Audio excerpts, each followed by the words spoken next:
Well, we asked you this right after the game on Saturday about just kind of where you think you are as you go into obviously critical portion of the season. What do you think about the opportunity that you have here now in Indianapolis, and where do you think this team kind of mentally is, knowing you guys probably need to do a little bit of work to get in the NCAA tournament?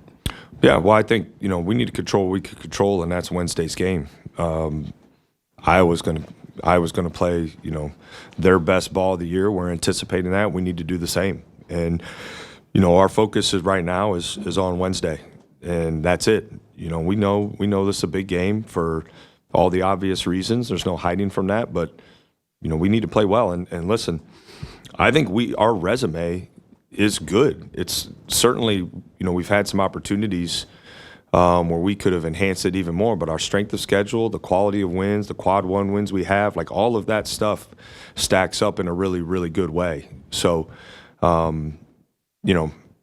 It's life on the bubble, right? Every game's important. We know that. But, there's also a Big Ten tournament championship that somebody's going to win, and we want to give our best shot at that too. And we got to control what we can control, and it starts with Wednesday. Looking back on your career, you were on the bubble in 2017 at Vandy, and you guys got in. What do you remember about the week leading into Selection Sunday, and what did that team have that made it able to be on the right side? Yeah, I think there's a reality that in the history of the NCAA tournament, there's been teams with 17 regular season wins get in. And, listen, I think we gotta control what we can control. That was an exciting time. We won some big games down the stretch.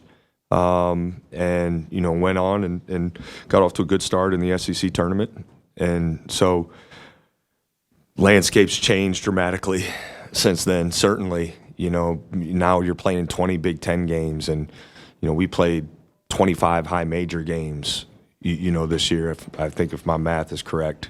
So I love, I love our strength of schedule, how it's prepared us, certainly for moments like these where we got to go play against a really good team in a neutral site. But our focus is on that. It's on playing our best on Wednesday. Would you feel like the guys, the feeling was coming out of that game? Because it was obviously a winnable game, would have set you guys up for maybe a little bit easier time here. But you got, as you were saying, you got to go play now with the season on the line. So just mentally, how do you feel like guys came out of what was a tough loss, but maybe had a little bit more to it? Yeah, I think we were disappointed. We were disappointed because, we played well enough to win for majority of that game. And it felt like, ultimately the result was impacted by some controllable things. And I think oftentimes that adds to the frustration after a loss when you feel like, there were some things that we could have done better, that we had an opportunity to do better. But listen, when we reflected back on it, our defense was much better. We hadn't been as good defensively the previous couple games that we needed to be. Our defense was better. We had some lulls offensively where we wasted some possessions with shot selection and turnovers that ultimately created a complete momentum shift in the game. And then we had, one or two defensive breakdowns down the stretch, and they made us pay for both of those. So I think our mindset is, hey, we did some really good things. Disappointed that we lost because we could have won that game had we done those really good things a couple more possessions. When you look at what makes teams good at going into the postseason and going runs, whether it be conference tournament, NCAA tournament, what about this team has you thinking, hey, we can make some noise here in the postseason? Yeah, well, I think we have great versatility offensively. We have multiple guys who are capable of having a big night. We've showed that, and then I think we've played with a toughness and a connectedness defensively that has really propelled us in some games that we're capable of. That we've shown we're capable of, and we're certainly going to need both of those this week. And I also think there's a ceiling we haven't reached from a bench production standpoint. That when you look at where can you gain an edge? That's an area we could see increase production there that could raise our level. So, I'm really excited about where our mindset is and, how connected we are going into this tournament and what's ahead of us. And, we gotta obviously really prep well for Iowa. They play a unique system that it's unique to our league with their motion offense. They play with great pace. They're a different team than when we played them. Freeman is no longer playing. He was a big part of what they were doing offensively that time of the year. So they've shifted some of that. And they got some veterans, who have been in big games like this before. So, but I think that's why, the fact that we got really 4 guys on any given night that are capable of having a big night, and when they're all 4, playing well, it makes us really, really hard to guard. And, even in a game where really we had 2 of them, maybe play better than the other 2 this weekend, we still were in position. So I think that's encouraging too, because that was because of our defense. You talked last week about some of your leaders, some of the guys who have been in these situations. Now that you're in postseason play, how much more do you even lean on some of those experiences that guys have had, your own experience maybe in the postseason, both as a coach and a player? Yeah, well, I think, Micah's the guy who's had the most experience for us, right? And the way he's played and kind of backed up what he said, I think has been really impactful. He's not only, talked about it, but he's gone out and played at a high level, which is important, because I think that sends a message to everybody too when he's talking about raising your level and the fun that you can have this time of year. So, we talked about it, like, this is what we train for. This is what we practice for. This is why we do hard things, is for these moments. So, we're not going to see anything we're not prepared for, and we want to embrace, like, this time of year is meant to be fun. We want to play with great joy, and our leaders need to lead the way with that. So Mike has been really good. I think Bruce's leadership has been really good, and it's kind of the extent of our deep experience on our team. But I think they've been really good. So we'll continue to lean on those guys. Coach, there's familiarity between you and Iowa, having played them before, but you mentioned they look like a different team at this point in the season. Can that be challenging now, trying to game plan for a team, that you've already had that familiarity with, but they look a little different? And just your general thoughts on playing Iowa again? Yeah, well, I think first off, great coach. Ton of respect for Coach McCaffrey and, his experience in this league and what he's been able to do in this league for that program is pretty special. I think both teams, there's a foundation that's laid throughout the course of the season. So whether it's due to injury or whatever, guys being out, the foundation typically remains. I think the volume that maybe they played through the interior before, it's not the same as it was now. But they've always run their motion offense, and Sanford's always been a really good player in hunted shots. Dix has always been a really good player in hunted shots.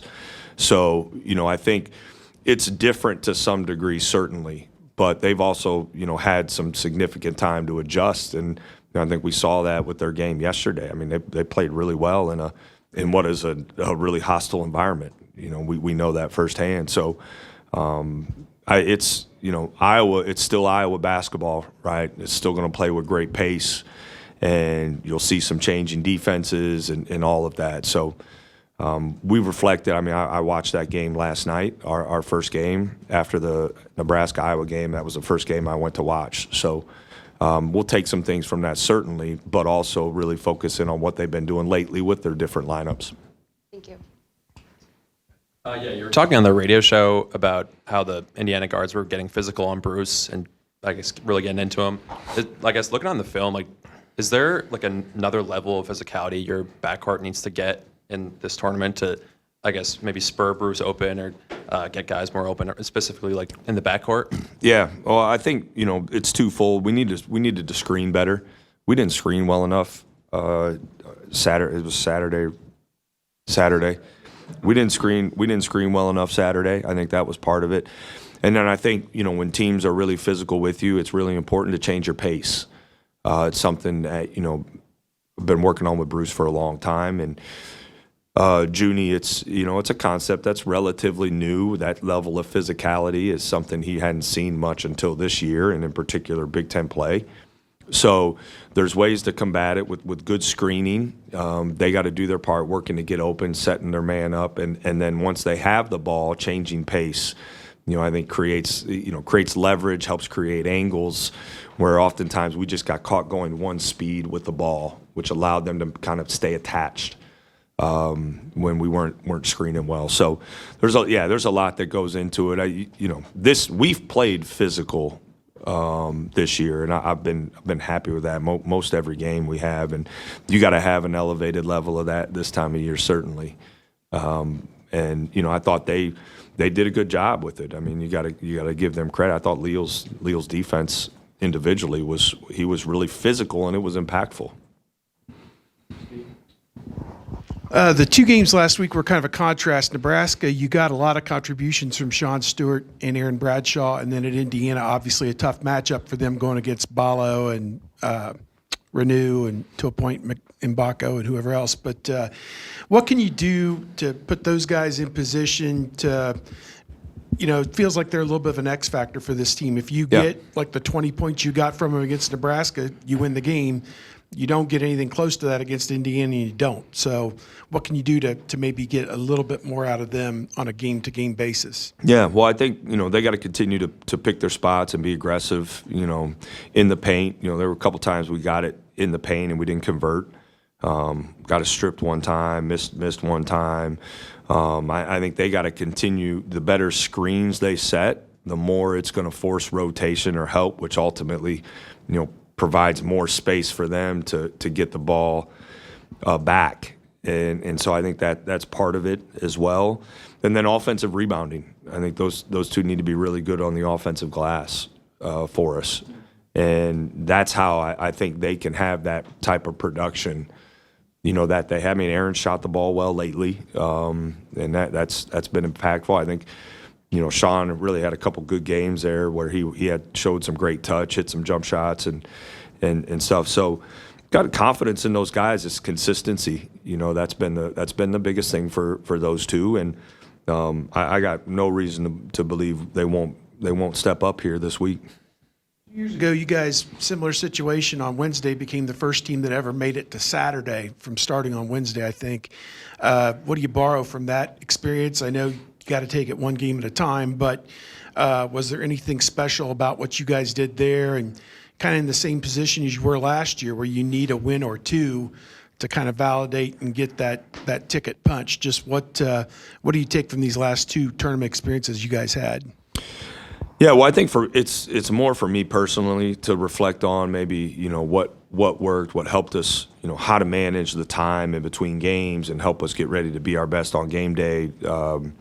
The experience of prepping for that. For our guys, this is a completely new team and program, so I don't know that there's really much value at all in that, aside from maybe, a guy like Bruce Thornton should have some confidence in his ability to play in the Big Ten tournament because he's played at a high level in the past. But as far as us collectively, new program, new team, new staff, I'm going to lean on our staff with their experiences. What Coach Justice went through last year in the ACC. You better believe that we're going to lean on that and try to drum up some of that magic. And so all our guys on staff have had a great deal of experience with conference tournaments. So I think that's probably, Steve, more important than some of the things Ohio State's done the last couple of years because of just the newness of our program now.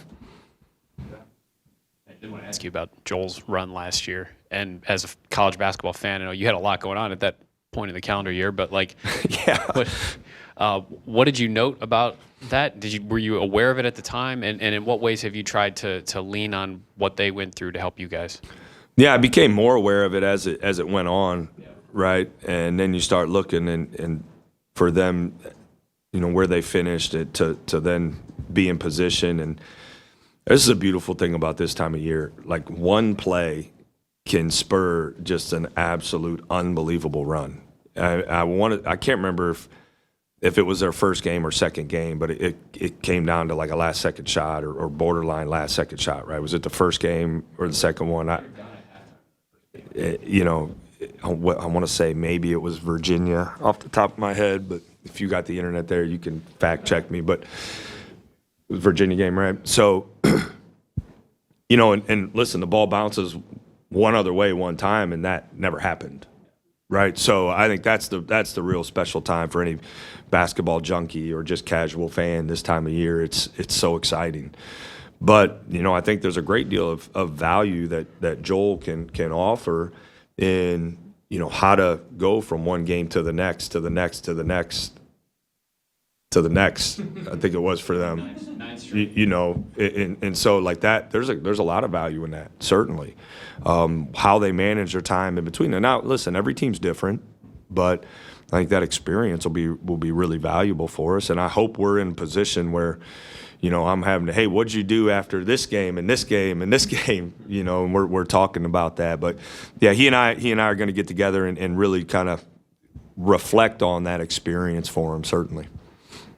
This time of the year, like, how much is it possible to still improve on who you are, or do you think it's more, we are who we are, we just got to lean into what we do well? Yeah, well, I think you are who you are to some degree. That's been a kind of a moving target for us because of some of the lineup issues and availability issues we've had. But the foundation is laid. I think now you're fighting for just more better possessions. You're just fighting for a few more better offensive possessions. Let's not waste possessions like we did last game when they're going on a run with a couple bad shots and turnovers, right? We can't do that. So we need to fight for a couple more better offensive possessions. We need to fight for a couple better defensive possessions. We can't mess up an out-of-bounds under that we knew was coming. We drew up, and then we went out and didn't execute our cut. We can't do that. Not like we got to fight for, really just two or three more better possessions on both sides of the ball, and that's I think the difference. I get when people say you are who you are, but I don't think you ever stop fighting, for better, and so we're doing that every single day. We're doing that. The All Big Ten awards are coming out. You probably can't pinpoint if Bruce is a first team, second team, whatever, but deserves some recognition of some sort, and probably Mobley as a freshman deserves some type of, if they do an all freshman team or whatever, and Parrish and Royal as well. Just what are your thoughts, maybe particularly about Bruce, maybe John, just where they kind of fit in that landscape? Yeah, I think first off, you just got to acknowledge how unique this is. With I think we have the same number of all league players, and we added 4 teams. Is that right? The women added extra spots. Women did. The men didn't.